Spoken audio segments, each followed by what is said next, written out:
So start up with the factory stuff on it, without the cornerstone catless mid pipes. All the factory resonators, mufflers, everything's still on there.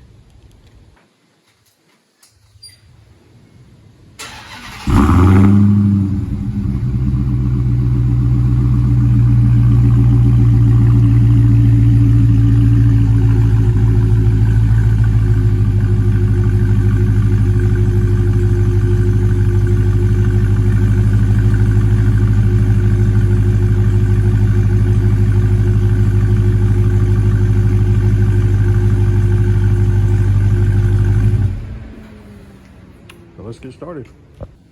All right, so wasn't quite as easy as they made it out to be online. One of the manifold studs wouldn't come out right, so I had to go to the store and get one of those.